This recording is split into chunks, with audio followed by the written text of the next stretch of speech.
Notre invité du jour de Matin Première est Michel Martloff. Bonjour. Bonjour. Merci d'être avec nous. Vous êtes le secrétaire général de l'association L'Enfant Bleu, Enfance Maltraitée, une association qui, comme son nom l'indique, on peut s'en douter, lutte contre les maltraitances faites aux enfants d'aujourd'hui, mais aussi ceux d'hier. Oui. On y pense peut-être un peu moins. Écoutez, nous recevons de plus en plus d'adultes qui ont été victimes de maltraitance dans leur enfance.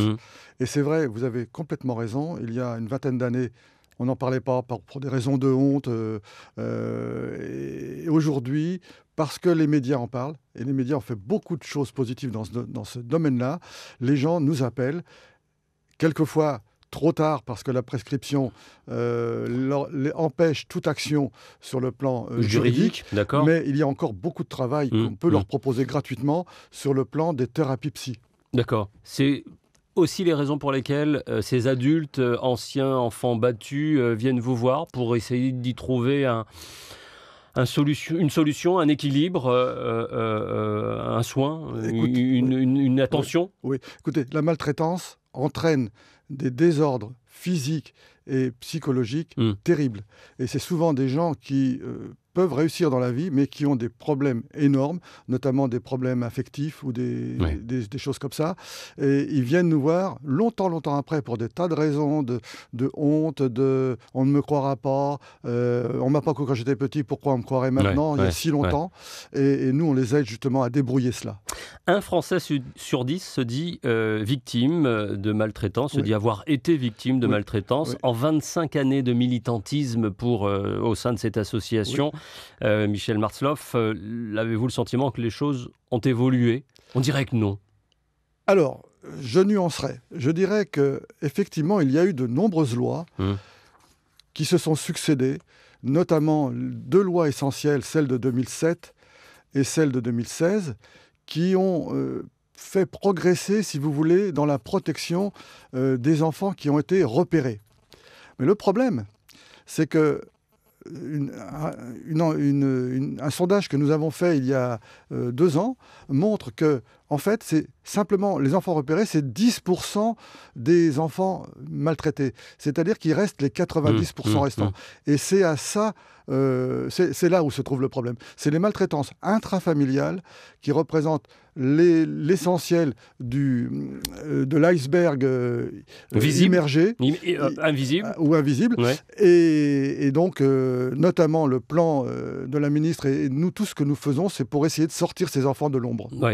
4% d'augmentation, c'est ce que j'ai lu également, de plus de maltraitance. Et là, on se demande pourquoi, avec des associations comme vous, avec la communication qui est faite, avec, vous le disiez, le rôle des médias apparemment, qui a fait en sorte que justement la parole soit dénouée et donc que l'on condamne ces actes de maltraitance envers les enfants. Pourquoi ça continue d'augmenter? Alors, vous savez, c'est très difficile de mesurer aujourd'hui. D'accord. Parce que, mais apparemment, ça augmente. Et c'est la raison pour laquelle... En tout cas, ça ne diminue pas. Ça ne diminue pas. Alors pourquoi ça continue d'augmenter? Pourquoi sommes-nous toujours aussi... nous, ceux qui maltraitent, pourquoi continue-t-il d'agir de cette façon? On sait que c'est pas bien, alors... Vous posez une question essentielle parce que je pense que c'est le fléau numéro 1 en France. La maltraitance, ça touche des millions d'enfants, des millions, c'est pas quelques centaines de milliers, c'est des millions. Et prenez le cas du petit Tony à Reims, qui a été assassiné par son beau-père au mois de novembre, si je ne me trompe pas. Le problème, c'est que les voisins étaient au courant. Non pas que cet homme pouvait assassiner l'enfant, mais il savait qu'il se passait des choses absolument anormales, et ils n'ont pas osé parler. Un des problèmes essentiels, c'est les professionnels. Regardez, les médecins. Un médecin, entre la naissance d'un enfant et ses 6 ans, voit, entre le pédiatre, le médecin généraliste et autres, 20 fois l'enfant. Et les médecins ne représentent que 5% des signalements.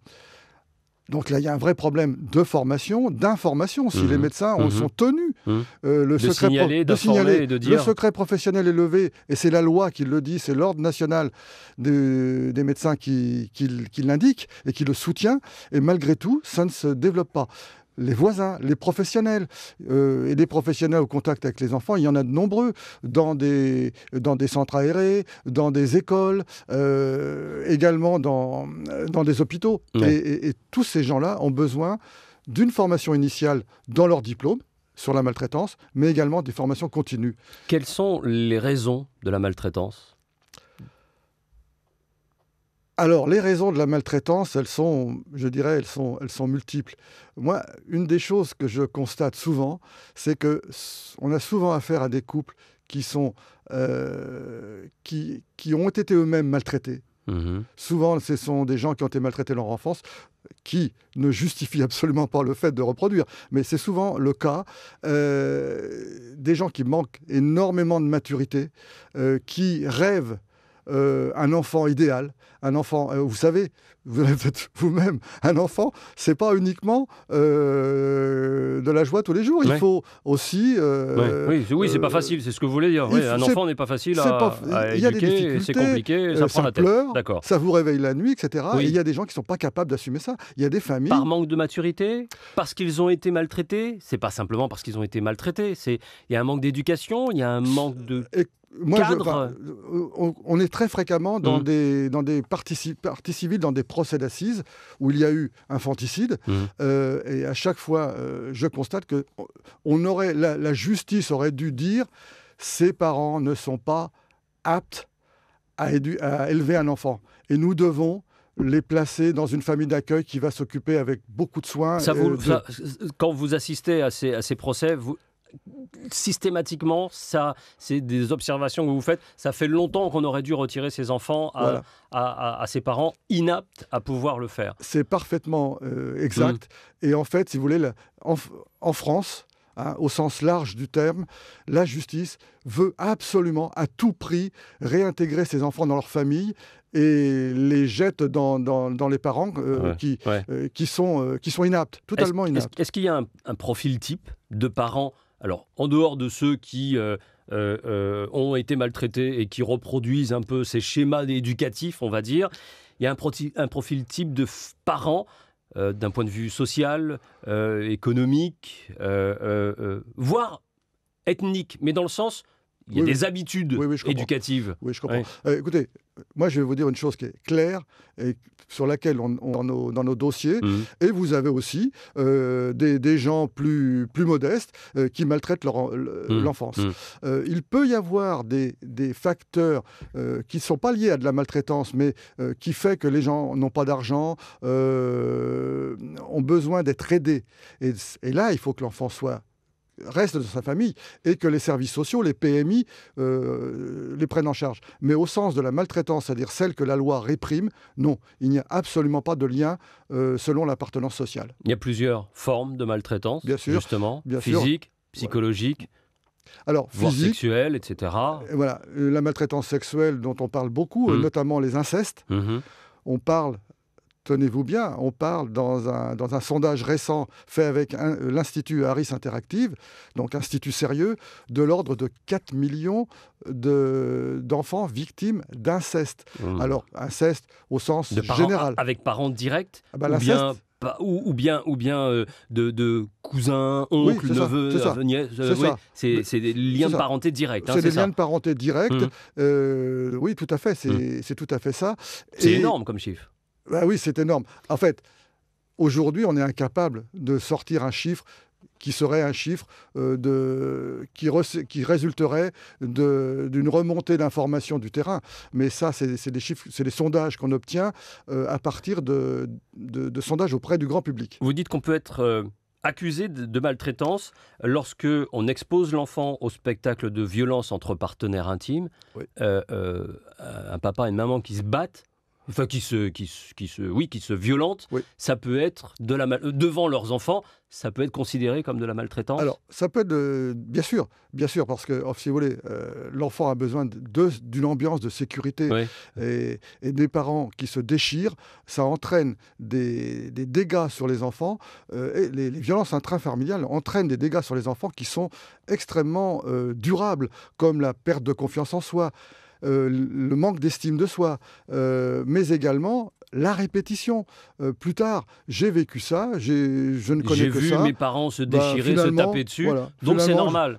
C'est normal parce que donc je ferai pareil avec mon épouse ou avec mon mari. Ouais. Mettez-vous à la place d'un enfant. Il n'a pas de modèle autre que le modèle dans lequel il est. Nous, adultes, on a vécu des expériences, on peut toujours se raccrocher au passé. Mais un enfant, il est dans le présent et lorsque ses parents se déchirent, il n'a pas d'autre solution que de vivre ces situations. Autre exemple, limiter les mouvements d'un enfant, ça peut être considéré également comme de la maltraitance. Le dénigrement, le fait de le ridiculiser, les menaces, l'intimidation. Alors, il y a deux choses. Il y a une chose sur laquelle je voudrais insister beaucoup. Effectivement, les violences psychologiques qu'on accepte aujourd'hui dans la société sont terribles. Dire à un enfant, t'es bon à rien, tu réussiras jamais à rien, il finit par le croire. Et il finit par manquer complètement le développement de sa personnalité. Mais il y a un point important sur lequel je veux insister, c'est le syndrome du bébé secoué. Si vous avez un jeune enfant ou un prématuré, surtout s'il pleure, je comprends que ça peut vous énerver, vous rentrez du travail, vous êtes fatigué, vous voudriez qu'il se taise, eh bien prenez-le, bercez-le, montrez-lui de l'affection, mais surtout ne le secouez pas. On estime qu'il y a en France au sens général, métropole, Outre-mer, etc. C'est 250 enfants qui sont victimes du syndrome du bébé secoué. Faites attention à ça, c'est extrêmement dangereux, ça peut être mortel et ça peut entraîner des dégâts physiques à vie. Quel rôle, à travers tout cela, maintenant qu'on a vu ce que ça représentait, joue l'association comme la vôtre, l'Enfant Bleu ? Alors, notre association, si vous voulez, propose gratuitement, ça c'est extrêmement important, il ne faut pas une barrière financière, un accompagnement psychologique et juridique aux gens qui ont des suspicions de maltraitance. Alors, nous avons des enfants, plutôt des adolescents qui nous appellent directement. Évidemment, nous faisons des signalements qui entraînent une enquête sociale et souvent des protections, c'est-à-dire un enfant placé, mais l'écrasante majorité, nous avons des adultes protecteurs, une maman par contre, par exemple, qui est inquiète au sujet de la situation de son enfant par rapport à un grand-père, par rapport à un beau-père ou des choses comme ça. Donc c'est un accompagnement dans la durée, c'est-à-dire qu'il n'y a pas de limitation. Si nous devons accompagner pendant 1 an ou 2 ans, nous le faisons. Nous pouvons conseiller des avocats. Nous allons également, dans les écoles, faire des préventions. Ça nous semble essentiel d'éviter que ça se produise. Et puis enfin, nous travaillons beaucoup sur le plan juridique. Nous avons fait des recommandations qui ont été acceptées par les deux assemblées. Par exemple, aujourd'hui... Sénat et Assemblée nationale. Sénat et Assemblée nationale. Par exemple, aujourd'hui, dès la réouverture du Parlement, en juillet ou en octobre, nous avons déposé une loi qui a été acceptée par les sénateurs, qui consiste à augmenter les peines pour l'un des deux parents ou une autre personne qui assiste à un infanticide, et qui ne se manifeste pas, ce qui se passe. Voilà. Vous faites partie de ces associations et de ceux qui militent également contre la fameuse fessée. Ça fait partie des choses qui sont discutées à l'Assemblée, puisque vous en parliez. L'éducation bienveillante... C'est quoi la position, votre position ? Elle est claire. Nous sommes contre les châtiments corporels, quels qu'ils soient. Nous sommes pour l'éducation bienveillante. C'est plus compliqué. Il faut expliquer, il faut dialoguer avec un enfant, il faut écouter, l'entendre. C'est plus facile de donner une fessée parce que le problème est réglé en 2 minutes. Mais en fait, il n'est pas réglé parce que l'enfant n'a pas compris pourquoi on lui inflige ce genre d'acte, sachant que on ne le fait pas entre adultes. Un adulte qui tape un autre adulte, c'est choquant. Mais un adulte qui tape un enfant, dans certaines familles, c'est pas choquant. Eh bien, pour nous, ça devrait être interdit dans la loi et dans la définition de l'autorité parentale. On devrait clairement le dire au moment des mariages. Vous ne pouvez pas taper vos enfants. Au moment des mariages. Vous appelez au bénévolat, vous appelez au don également. Pourquoi le bénévolat ? Vous avez besoin de gens pour...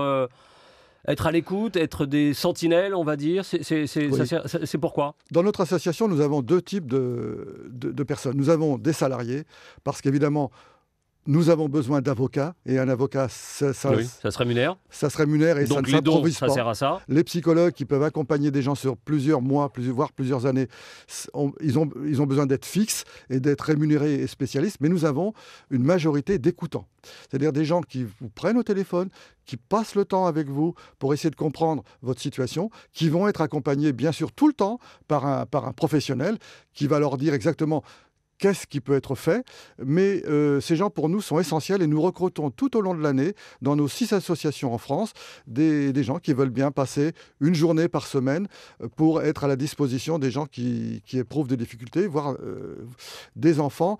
Dans le cas des enfants, ils sont pris directement par les psychologues, parce que c'est un petit peu plus compliqué. Vous parliez d'antennes justement, bientôt des antennes en Outre-mer, dans ces 9 régions et territoires. Absolument. S'il y a la possibilité d'ouvrir une antenne en Outre-mer, nous étudierons la possibilité, parce que c'est sûr qu'être plus près des familles, c'est bien mieux que d'être à 6000 km, c'est sûr. En tout cas, vous les appelez à vous appeler si nécessaire et le plus souvent possible, voilà. si besoin. Je voulais dire à tous nos amis d'Outre-mer, n'hésitez pas à nous appeler. Tous les jours de la semaine, de 11h à 18h, vous aurez des écoutants, des juristes qui pourront vous aider si vous avez une suspicion de maltraitance. Pourquoi avez-vous appelé l'association Enfants Bleus ? Ah, c'est une bonne question. En fait, moi, je n'étais pas à l'association à cette époque-là. C'est en fait la fondatrice qui a parlé des bleus à l'âme. Au début, on confondait beaucoup avec l'enfant bleu avec la maladie bleue. Ah, d'accord. Ou les bleus des coups de poing. Alors, c'est ça, les bleus des coups de poing, mais c'est également le bleu du ciel. C'est le bleu de l'espérance. D'accord. Merci beaucoup, Michel Marcelov, d'être venu. Vous êtes le secrétaire général de cette association Enfants Bleus. Allez sur le site pour avoir toutes les informations si vous voulez en savoir davantage. Merci à vous, bonne journée. Merci.